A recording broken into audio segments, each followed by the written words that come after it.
minus 2 seconds. Go for ALS. And we are go for ALS. The Space Launch System is now counting down to liftoff of Orion on its maiden voyage to the moon. Launch team can no longer recycle the count. Sound suppressor water now flowing 15. under the ML. And here we go. 10. Hydrogen ALS, burn-off go for igniters four-stage engine initiated. start. 7, 6, 5. 4-stage engine start. 3, 2, 1. Boosters in ignition. And liftoff of Artemis I. We rise together back to the moon and beyond.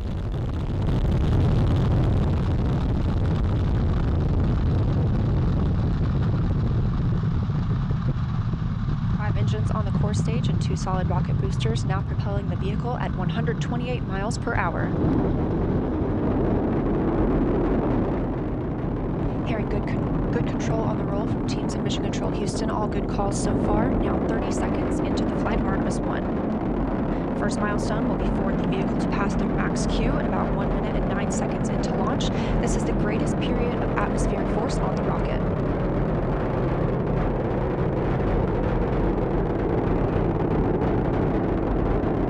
SLS now traveling 607 miles per hour.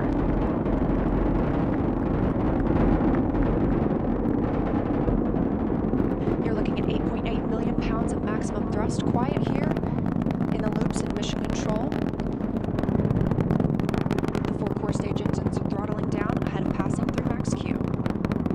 Greetings, Planeteers, and welcome back to Sci-Fi and More. I'm your host, Mike Cosmos, and this week we are going to focus on the and more portion of Sci-Fi and More by exploring the current missions NASA is undertaking to return to the moon, the Artemis missions. So what is Artemis, and what is the mission objectives and operational goals of these missions? Well, the missions program for Artemis is a scheduled series of 4 launches of the Orion spacecraft atop the Artemis rocket between 2022 through 2028, with yearly launches and landings of the Orion spacecraft on the surface of the moon after that, planned for 2029 and beyond. The Orion spacecraft, originally designated the Orion Multipurpose Crew Vehicle, or Orion MPCV, is a partially reusable crewed spacecraft that will be utilized throughout the NASA Artemis program. The first phase of this program is the Artemis I moon mission, which is the agency's first big step towards returning astronauts to the lunar surface. Artemis I was the first test flight of the agency's new Space Launch System mega rocket, or SLS, and the Orion spacecraft. The SLS rocket launched the unscrewed Orion spacecraft on a 26-day mission, during which the Orion spacecraft orbited the moon before returning to Earth. Artemis I was launched to the moon from Complex 39B at the Kennedy Space Center on November 16, 2022, on a critical test flight with the goal of returning astronauts to the moon. Upon completion of its lunar orbital pass, the spacecraft finished the final stretch of its journey, closing in on the thick inner layer of Earth's atmosphere, after traversing 239,000 miles between the moon and the Earth, and then safely splashed down on December 11th, 2022, in the Pacific Ocean off Mexico's Baja California.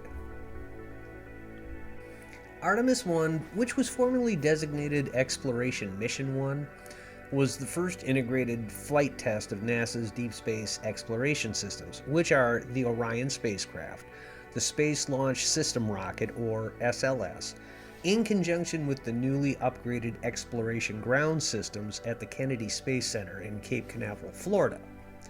For the first time in a generation, NASA is building a human spacecraft for deep space missions that will usher in a new era of space exploration. A series of increasingly challenging missions awaits, and this new Orion spacecraft will take us farther than we've gone before, including the Moon and the vicinity of Mars. Orion itself is named after one of the largest constellations in the night sky, and drawing from more than 50 years of spaceflight research and development. The spacecraft's design is centered around meeting the evolving needs of America's deep space exploration program for decades to come. The Orion deep space exploration missions, coupled with record levels of private investment in space from corporations supporting NASA and growing competition from other companies like SpaceX, will help put NASA and America in a position to unlock the mysteries of space and to ensure America's world preeminence in exploring the cosmos.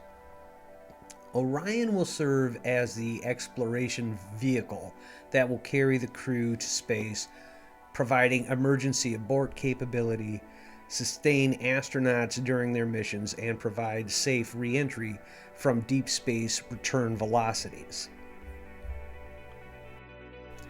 NASA has not developed a program in over a half century to the scope of the Artemis program. It was nearly 54 years ago that NASA's Apollo program put men like Neil Armstrong and Edwin Buzz Aldrin on the moon, with Command Module pilot Michael Collins standing by in the command module to retrieve Neil Armstrong and Buzz Aldrin from the surface of the moon. And at the time of the Apollo missions, kind of a funny story, there was a guy named Dr. Abe Silverstein, who was the former director of NASA's Glenn Research Center. He decided that the name Apollo should be the name of the Apollo program. He decided that the program should be named after the Greek god of the sun. This happened when Dr. Silverstein saw an image of Apollo riding his chariot across the sun.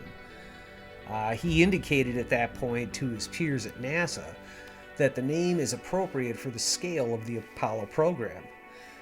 Today, with NASA's vision for the future, moon missions are evolving into the current sister missions of the Apollo successes of the late 1960s and 70s. So the program needed to be appropriately named. The Artemis program's name is derived from Artemis, the Greek goddess of the moon and twin sister to Apollo, whose namesake program first brought astronauts to our natural satellite on July 20th, 1969. So too will the Artemis missions. The Artemis program is a renaming of several earlier activities NASA was already undertaking to return humans to the moon. In Greek mythology, Artemis was the goddess of chastity, hunting, and the moon, and she is most often depicted with her trusty bow and arrow and a short tunic to aid in running through the woods. Her maidenly virtue, for she swore never to marry, was presented in counterpoint to the passionate and fiery Aphrodite. The primary operations goal of the unmanned mission, in addition to sending the Orion spacecraft on its journey around the moon, is to assure, upon returning to the Earth, a safe crew module entry, descent, splashdown, and recovery. And in addition to sending Orion on its journey around the moon, SLS carried with it 10 additional small satellites that will perform their own science and technology investigations. Artemis I will provide a foundation for human deep space exploration and demonstrate our commitment and capability to extend human existence to the moon and beyond prior to the first flight with the crew of Artemis II. According to the plan, the manned Artemis II launch will take place in 2024. The Artemis II mission plan is to send 4 astronauts in the crewed Orion MPCV spacecraft into a lunar flyby for a maximum of 21 days using the Block 1 variant of the Space Launch System. The Block 1 variant is the first SLS vehicle that has the ability to send more than 59,500 pounds to orbits beyond the moon. The Block 1 variant SLS will be powered by twin 5-segment solid rocket boosters, and 4 RS-25 liquid propellant engines. The mission's profile for Artemis II is a trans-lunar injection or multiple departure burns, which will include a free return trajectory from the moon. The Orion spacecraft will be sent to a high Earth orbit for a period of roughly 42 hours. During this time, the crew will perform various checkouts of the spacecraft, such as life support systems, as well as an in-space rendezvous and proximity operations demonstration using the spent interim cryogenic propulsion stage as a target. When Orion reaches its perigee once again, it will fire its main engine to complete the TLI maneuver, which will send it into a lunar-free return trajectory before returning to the Earth. Now we're going to take the excitement for the Artemis missions to a whole new level, because following the 2 Artemis test missions, Artemis III, which is currently planned for 2025, will mark humanity's first manned return to the lunar surface since Apollo 17. And it was on that mission that the Apollo 17 commander, Commander Eugene Cernan, stepped off the surface of the moon for the last time, famously becoming the last human to walk on the surface of the moon. If the Artemis III mission plan does not get delayed before the 2025 launch, then the date of December 14, 1972, and the departure of Apollo 17 will have then created a 53-year absence of humanity on our planet's solitary satellite. With the Artemis III mission, NASA can make history by sending the first humans to explore the region near the lunar South Pole. The mission goal for the Artemis IV launch, scheduled for 2028, will be a 2-phase operation. First, it'll be the 3rd manned mission of the program, but the 2nd that will attempt a lunar landing for further human exploration of the moon's surface. And the 2nd mission element for Artemis IV will be to assemble and also dock with the lunar orbital platform called the Lunar Gateway. The assembly of the Lunar Gateway will allow for future NASA missions, which are currently scheduled yearly after 2028, along with other global space agencies and corporations like SpaceX, to make continuous lunar exploration missions. The Artemis IV mission will launch 4 astronauts, with the main objective being the assembly of the Lunar Gateway. The mission will deliver the IHAB habitat module to the Gateway, and this module of the Lunar Space Station was developed by the European Space Agency and the Japanese Space Agency. The module will be docked with the first Gateway elements, which are the power and propulsion element and the habitation and logistics outpost. The astronauts will then board a SpaceX Starship HLS that will be docked to the station and descend to the lunar surface for a multi-day mission. Artemis IV will also be the first flight of the Block 1B version of the Space Launch System. This is going to replace the interim cryogenic propulsion stage that'll be used on the first 3 Artemis missions. This will have the benefit of a more powerful explorationary upper stage. The upgrade to the Block 1B version of the SLS is also significant, as it will increase the previously mentioned rocket's translunar injection capability from greater than 27 metric tons to greater than 42 metric tons. And additionally, it will allow for the ability to co-manifest payloads on board with the Orion spacecraft. The Lunar Gateway is a vital component of NASA's Artemis program, as it will serve as a multi-purpose outpost orbiting the moon, providing essential support for long-term human return to the lunar surface, and will serve as a staging point for deep space exploration. NASA is working with commercial and international partners to establish the Gateway. NASA anticipates starting work later this year on the first cargo missions for the Lunar Gateway, 3 years after awarding SpaceX a contract for such a mission. NASA selected SpaceX in March of 2020 for its first Gateway Logistics Services contract to transport cargo to and from the Lunar Gateway.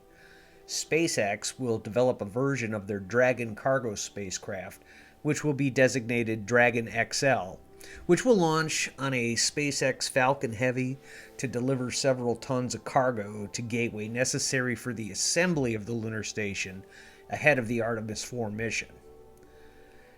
When examining the Artemis missions and the sheer depth and scope necessary to accomplish moon missions, a comparison of the rockets utilized, both past and present, are required. This will give some greater context and appreciation to the enormity of this goal. There are predecessor rockets like the Saturn V that initiated our journey to the moon, and current vehicles outside of NASA's Artemis rocket that are going to be fully integrated into the success of the Artemis missions, such as the SpaceX Starship. The Saturn V rocket has long since been retired as an American Super Heavy lift launch vehicle developed by NASA under the Apollo program. The rocket was human-rated with 3 stages and powered by liquid fuel. It was flown from 1967 to 1973, and it was used for 9 crewed flights to the moon and to launch Skylab, the first American space station. As of 2023, the Saturn V remains the only launch vehicle to carry humans beyond a low Earth orbit, and also holds the record for the heaviest payload launched and largest payload capacity to reach a low Earth orbit, about 310,000 pounds, which included the 3rd stage and unburned propellant needed to send the Apollo Command Service Module and the Lunar Module to the moon. It is the largest production model of the Saturn family of rockets, and it was designed under the direction of Wernher von Braun at the Marshall Space Flight Center in Huntsville, Alabama. In fact, today you can get up close and personal with this spectacle of human engineering and space travel known as the Saturn V rocket. There is one currently on display at the Kennedy Space Center in Merritt City, Florida at the Apollo Saturn V Center. You can walk beneath a real Saturn V rocket, the type of rocket that launched humans to the moon. Take a stroll under this show-stopping giant and fully appreciate the size and complexity of the largest rocket ever flown through space. At 363 feet tall, it is 60 feet taller than the Statue of Liberty. Although a total of 15 flight-capable vehicles were built, plus an additional 3 for ground testing, 13 Saturn V rockets were launched from the Kennedy Space Center with no loss of crew or payload, launching 24 astronauts in total to the moon, with 12 of them actually walking on the moon between 1968 and 1972. The Saturn V rocket, currently on display at NASA's Kennedy Space Center, is one of only 3 remaining in the United States. So how does Artemis and the SLS core stage stack up against its Saturn V predecessor? Well, NASA's Orion spacecraft that sits atop Artemis combined to make the most powerful rocket that has ever been built and successfully broken out of a low Earth orbit with 8.8 million pounds of thrust. That's 1.3 million pounds greater than the Saturn V behemoths of the Apollo era. And, according to NASA, Artemis will fly farther than any other spacecraft built by humans for humans. It has the capability to travel 280,000 miles from Earth and 40,000 miles beyond the far side of the moon. Additionally, Orion will also have the ability to stay in space longer than any other human spacecraft without needing to dock at a space station, and then return home faster than ever before. At a towering height of 212 feet, which is 151 feet shorter than the Saturn V, the SLS core stage feeds the engines about 1,500 gallons of propellant each second for 8 minutes, which is how long it takes SLS to reach Earth's orbit. With the Artemis SLS having 15% more thrust than the Saturn V, this means that the SLS now holds the record for the most powerful rocket ever successfully launched. Keyword, successfully. According to NASA, the thrust equivalent of the Artemis rocket is nearly all the train engines in the US running at the same time. Roughly around 25,000 of them. Looking now at the current big boy on the block, that honor has to go to the SpaceX Starship. I mean, compared to the NASA Artemis and the Saturn V rocket, this thing is a beast. The SpaceX Starship fundamentally is a reusable rocket larger and more powerful than NASA's Artemis SLS.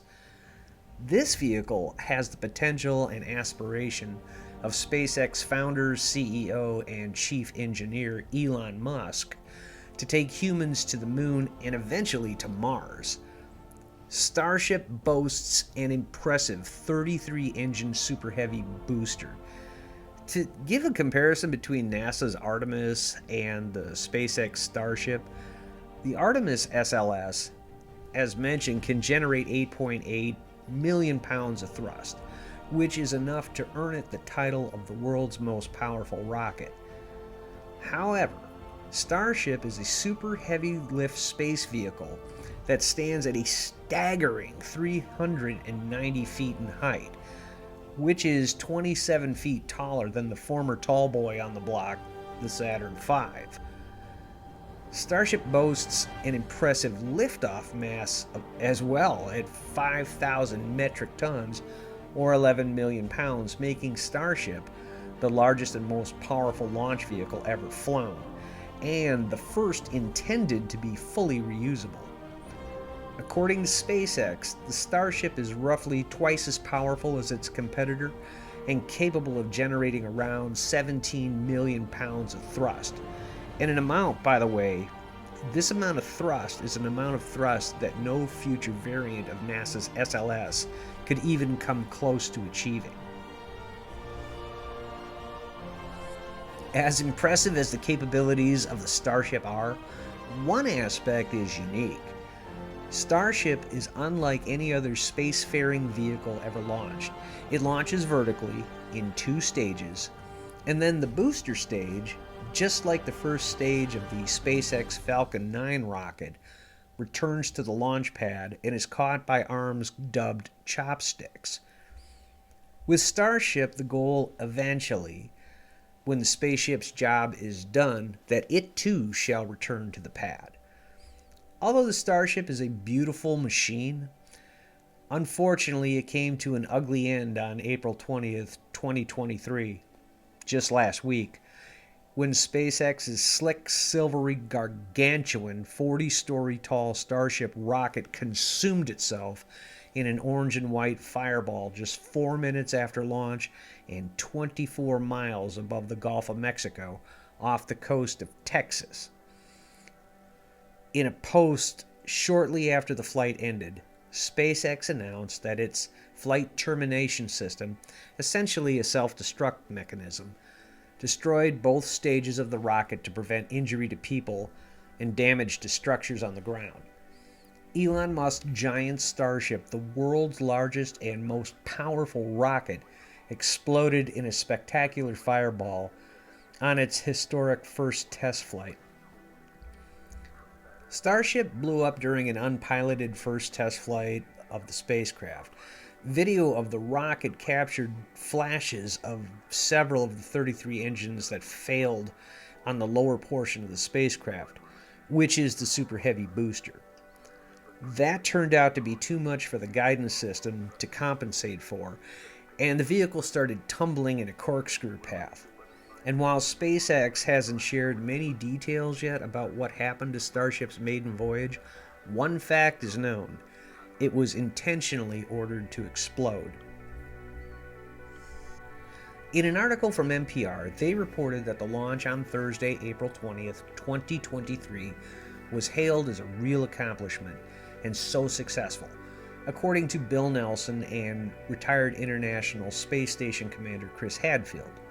In a tweet from SpaceX, they indicated, with a test like this, success comes from what we learn, and today's test will help us improve Starship's reliability as SpaceX seeks to make life multiplanetary. This encapsulates SpaceX's philosophy of designing based on failure. Additionally, in a report from Fox Business, SpaceX founder, CEO, and chief engineer Elon Musk was on hand in Boca Chica, Texas, to watch the successful launch and subsequent explosion of SpaceX's Starship on Thursday.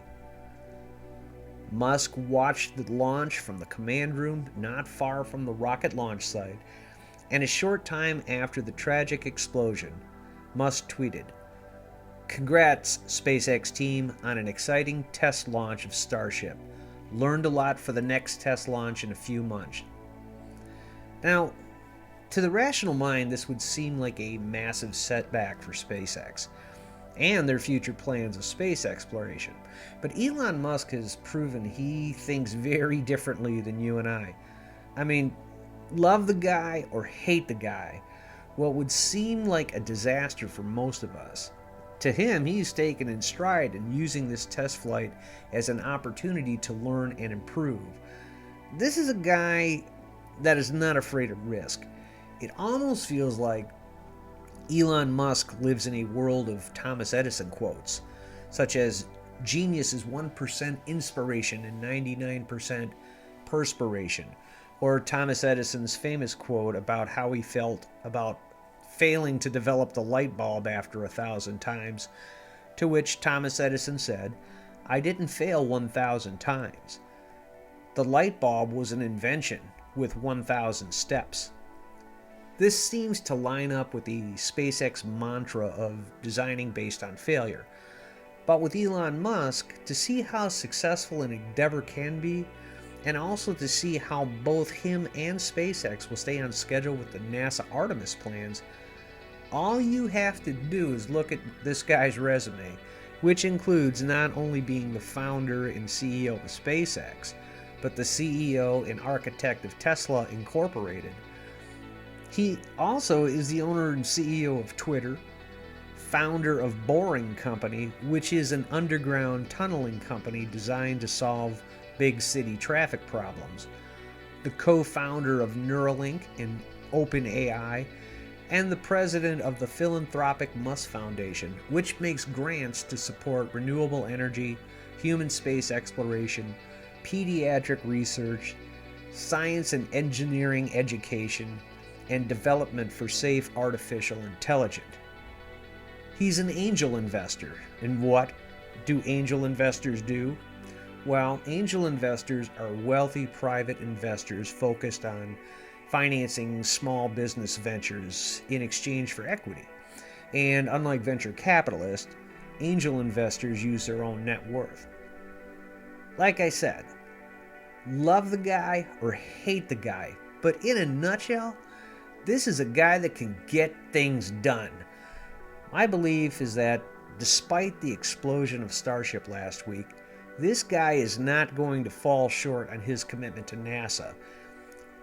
So with the Artemis missions currently underway, it makes me wonder, with so much time, resources, and funding dedicated to going back to the moon, what are we ultimately looking to discover? What are we trying to achieve? Well, the goals of the Artemis program include landing crews of astronauts on the moon and exploring the shadowy lunar South Pole for the first time. The ambitious effort also aims to establish a sustained presence on the moon and create reusable systems that can enable human exploration of Mars and perhaps beyond, which reaches back to the original early visions of the Apollo missions. I have no doubt that there will be geological surveys and research conducted on the composition of the moon. But I'd like to think we're going to discover things that back up some fun ideas that people have about the moon. First of all, is the moon hollow? And if it is hollow, will the Artemis or future missions discover creatures living in the moon? This is not a new idea. The moon has created mystery and intrigue around the world with this idea for over a millennia. Or it could be possible that we discover a fully functional and operating military base on the moon. How fun would that be? Now, out of all the fun theories, this could actually be a thing, because in 1959, the United States Army proposed a fully crewed military outpost on the moon designated Project Horizon. While on paper this proposal was dismissed, was it? Artemis will let us know. Maybe in our upcoming multiple explorations to the moon, we discover that the moon is not actually a moon, but rather an artificially created space station housing alien technologies beyond our current comprehension. That's no moon. It's a space station. While there is no scientific evidence that exists to support this idea, other than the moon has a thin crust, extensive mantle, and small dense core, it's still fun to talk about. And what about our own human history? According to our own historical records, the first recorded human society on Earth was the Sumerians. They introduced the world to the first laws and the first official written language. The ancient Sumerians worshipped deities known as the Anunnaki. To the ancient Sumerians, the Anunnaki were not only their gods, but they were the creators of the first humans. The Anunnaki, according to the ancient Sumerian writing, came from the stars.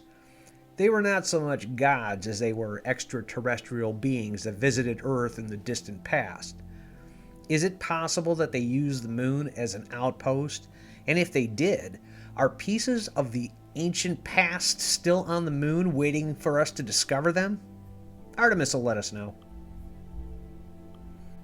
Or, the funniest possibility of all is that we discover 3 Kryptonian criminals on the moon that found a way to break out of the Phantom Zone with the help of a nuclear explosion in space, with the singular purpose of getting to planet Houston to punish the son of their jailer, the Kryptonian scientist Jor-El, and creator of the Phantom Zone. Now, on this point, I want to bring something up I think is kind of hilarious. In the movie Superman 2, it seemed like the creators of Superman 2 were all visionaries of the future, because in Superman 2, on the 45th day of the SISE moon mission, which was the Society for International Space Exploration, the crew of the Artemis II is attacked by 3 Kryptonian escaped prisoners, General Zod, Ursa, and Nan. The fact that the moon mission in that movie was called Artemis is fantastic. While in 1981, the movie presents Artemis II. The real-life version of that lunar landing for us will be Artemis III. That's not that far off. It's like they had a Nostradamus prediction moment of the future. Or the other fun and simplest thing we could possibly find while exploring the moon is that we finally get confirmation that aliens are among us, and they have been abducting humans as long as humans have walked the Earth. That's right, I'm talking about our pop culture friends and all things alien abduction related, the Greys. We might finally figure out that the Greys have had a secret base on the moon. Honestly, I just hope they discover a new kind of rock I've never seen or heard of before. But who knows? Only time will unveil the truths of what the Artemis missions will uncover. But whatever the astronauts of these historic missions discover, my wish is that it will impact the world in a way the world has never been impacted. And there it is, Planeteers, a brief breakdown of the Artemis missions going back to the moon and all its wondrous possibilities.